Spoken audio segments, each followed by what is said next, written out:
I still remember the day it all began.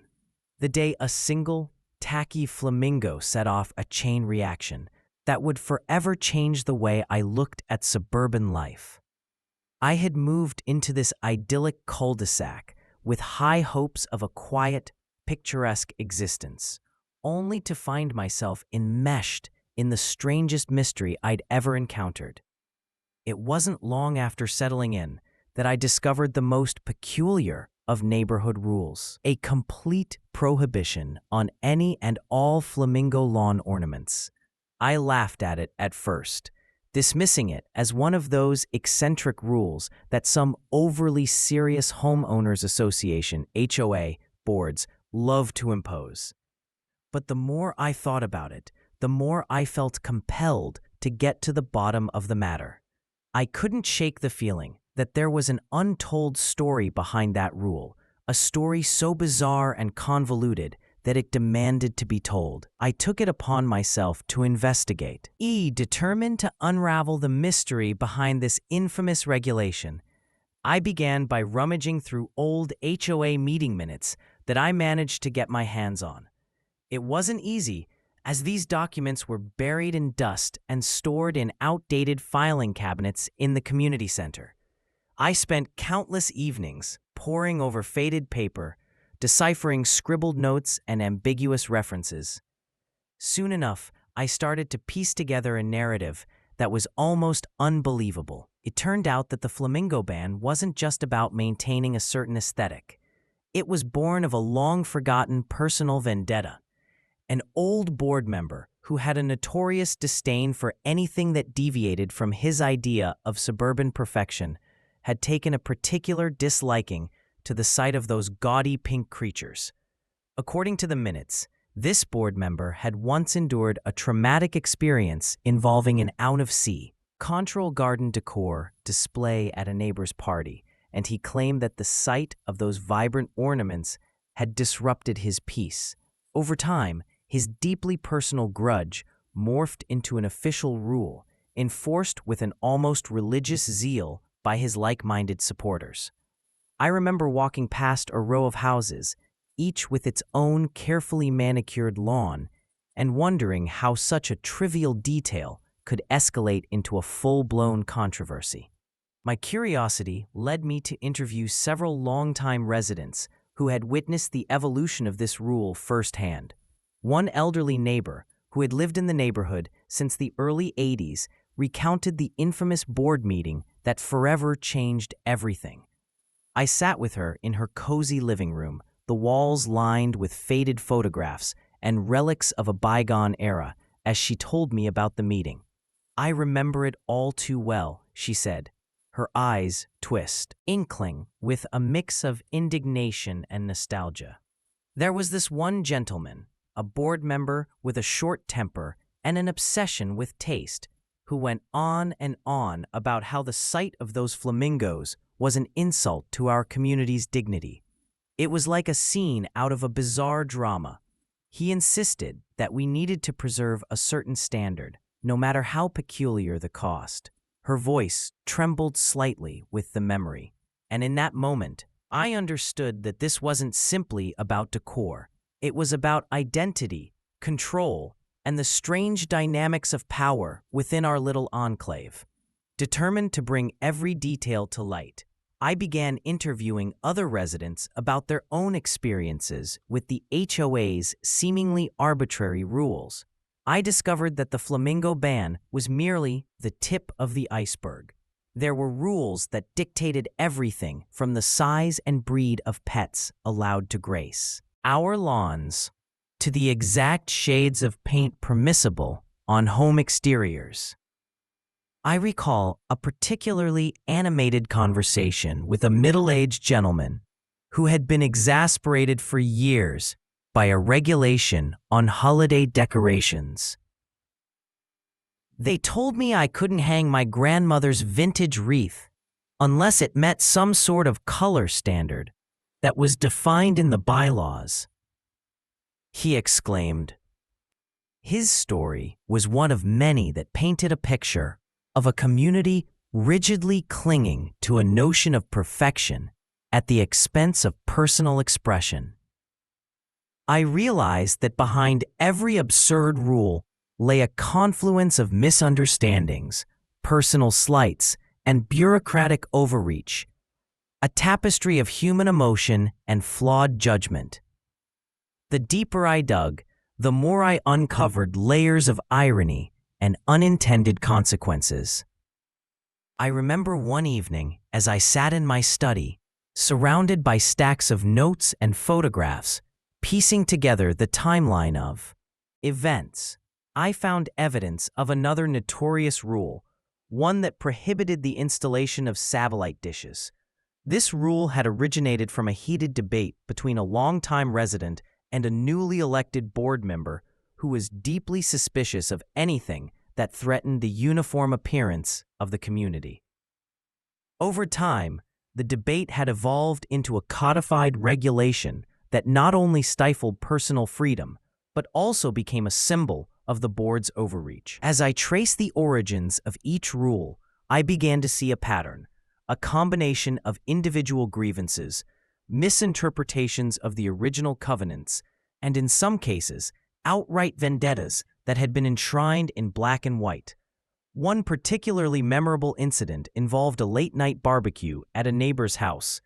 I was invited to the event, a casual affair that promised laughter and camaraderie under the stars.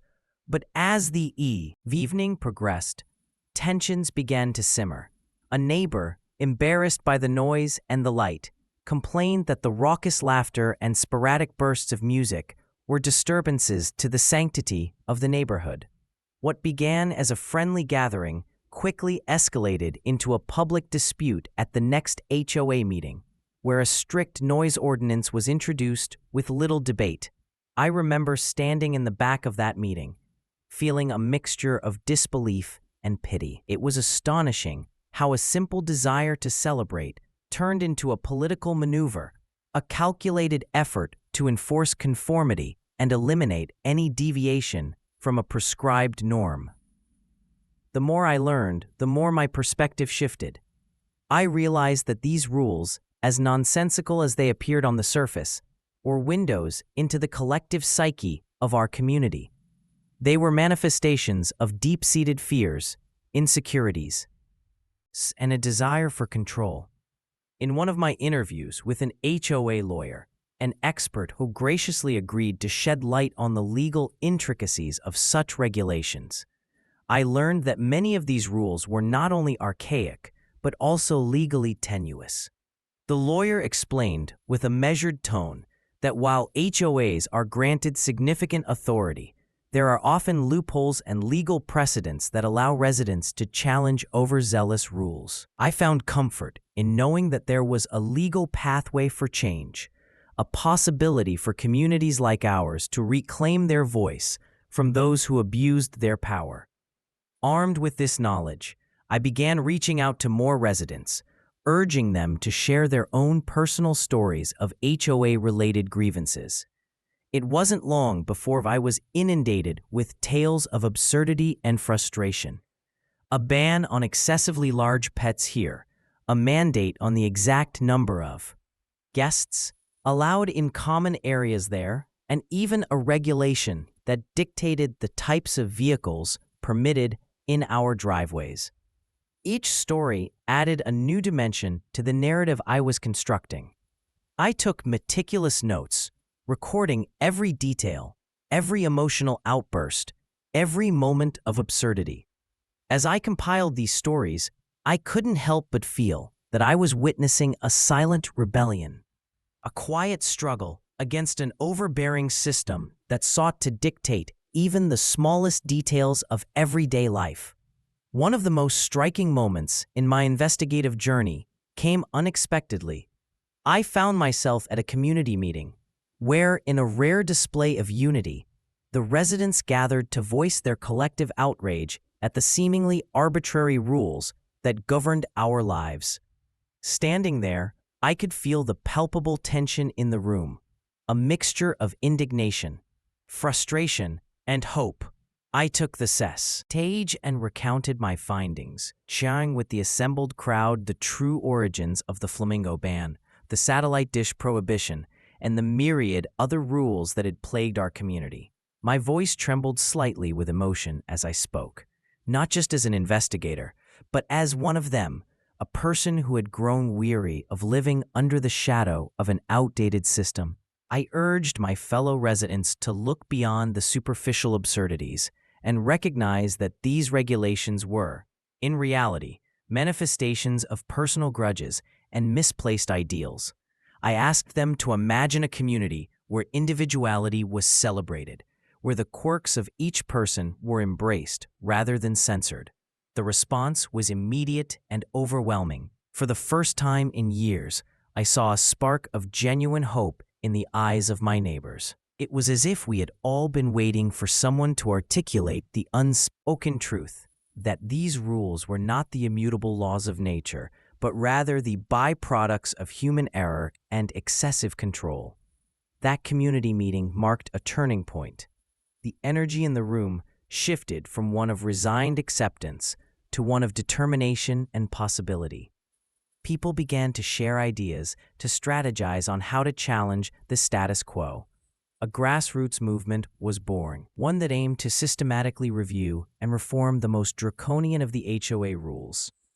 I remember the late nights spent in heated discussions, brainstorming ways to leverage legal loopholes and mobilize the community. We established committees, drafted petitions, and even enlisted the help of legal experts who were more than willing to lend their guidance to our cause.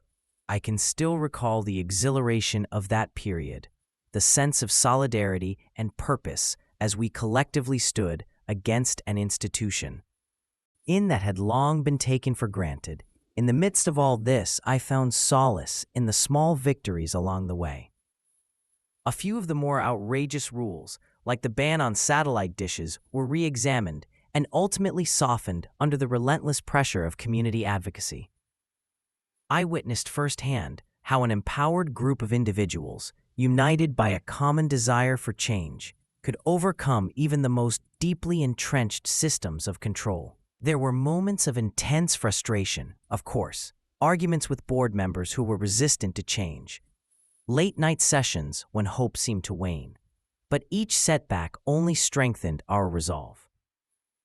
I began to see the HOA not as an abstract entity, but as a collection of human beings, each with their own biases, fears, and limitations. And in that realization lay the power to effect real transformation. The journey was not merely about dismantling outdated rules. It was about reclaiming our identity as a community.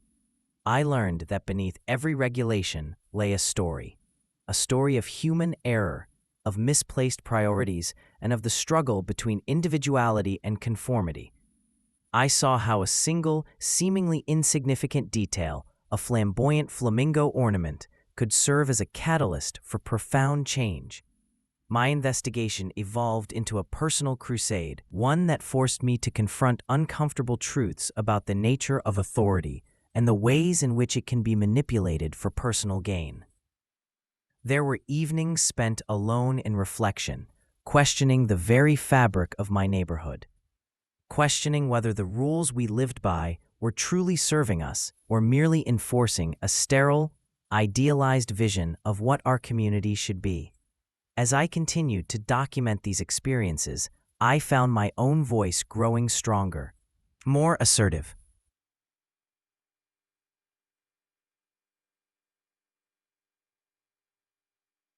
More assertive.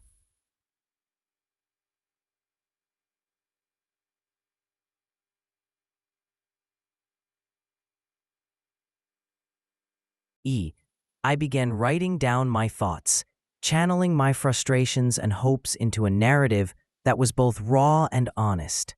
In doing so, I discovered that the act of storytelling was not simply a means of recording events, but a powerful tool for inciting change. I reached out to local media, hoping to shine a light on the absurdity and arbitrariness of the rules that had once defined our lives. I shared my findings on community blogs, on social media platforms, and at neighborhood gatherings. The response was overwhelming. Neighbors I had barely known before became close allies in our quest for reform. They told me about their own experiences of minor oppressions, the mandates on the color of trim on their homes, the ridiculous limits on the number of garden ornaments, even the audacious restrictions placed on the types of vehicles parked along the street. Each story was a thread in the tapestry of our communal struggle. One evening, as I sat by my window, watching the twilight settle over our once quiet street, I reflected on how far we had come. The memories of those early days, when the Flamingo ban first sparked controversy, when the board meetings brimmed with outrage and indignation, felt both distant and immediate. I recalled the heated debates, the passionate speeches, the quiet moments of solidarity and shared understanding. In that moment of quiet introspection, I realized that our journey was far from over. The battle against arbitrary control was a continuing one, but it was a battle we were now equipped to fight with renewed vigor and unity. I also recognized that what we had achieved was more than just a series of legislative victories. It was a cultural shift, a reawakening of our collective consciousness. We had moved beyond the petty squabbles over landscaping, decor, and illuminated the deeper issues at play, a desire for autonomy, for expression, and for a community that respected the individuality of its members. I felt a profound sense of pride and relief, knowing that our shared experiences had given us the strength to challenge an outdated system. I committed myself to ensuring that our neighborhood would never again be held captive by the whims of a few individuals with narrow, restrictive visions of order. Through it all, I maintained the core belief that change begins with awareness. I knew that by sharing our stories, the ridiculous origins of the Flamingo ban, the seemingly nonsensical restrictions on satellite dishes and holiday decorations, we could inspire others to question the status quo in their own communities. I made it my mission to capture every nuance of our struggle in a series of detailed narratives, hoping that our experiences might serve as a beacon for those trapped under similar regimes of arbitrary rules. In time, I envisioned a future where communities could thrive on diversity and creativity, free from the oppressive constraints of impractical regulations. As I now look back on that tumultuous period, I am filled with a mix of nostalgia, gratitude, and determination. I have seen firsthand how a single rule, born from anger and personal bias, can spiral out of control, affecting every facet of community life. I have witnessed the transformative power of collective action and the resilience of those who refuse to accept injustice. My journey has been long and arduous, marked by both moments of despair and the exhilaration of hard-won victories. And through it all, I have come to realize that the true strength of a community lies not in its ability to enforce conformity, but in its capacity to embrace, see difference, and foster genuine connection. I often reflect on that fateful day when the Flamingo rule first caught my attention. It was a moment that ignited a fire within me, a determination to uncover the truth behind the bizarre rules that had long governed our lives. I remember the frustration I felt as I struggled to understand how something so trivial could hold such power. But as I delved deeper, interviewing neighbors, poring over meeting minutes, and attending contentious board meetings, I discovered that the real issue was much more profound. It was about the fear of change, the resistance to diversity, and the destructive nature of unchecked authority. I realized that every eccentric regulation was a symptom of a broader malaise, a collective anxiety about maintaining order at the expense of individuality. Today, I stand in a neighborhood that has been forever altered by th.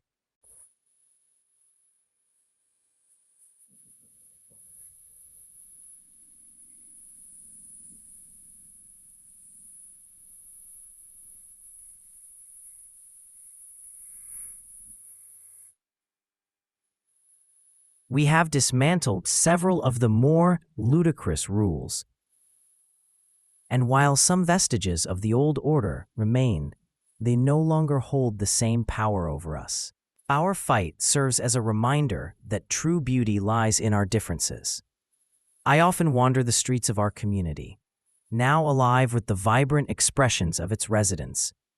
Homes adorned with eclectic decorations, lawns dotted with whimsical ornaments, and residents freely engaging in lively discussions about everything from politics to art. The change is palpable. It is in every smile, every shared laugh, every spirited conversation that fills the air. I see neighbors who once lived in silence now speaking out, and I feel an immense sense of hope for the future. I have learned that progress is not always swift, and the battle for a free, expressive community is ongoing.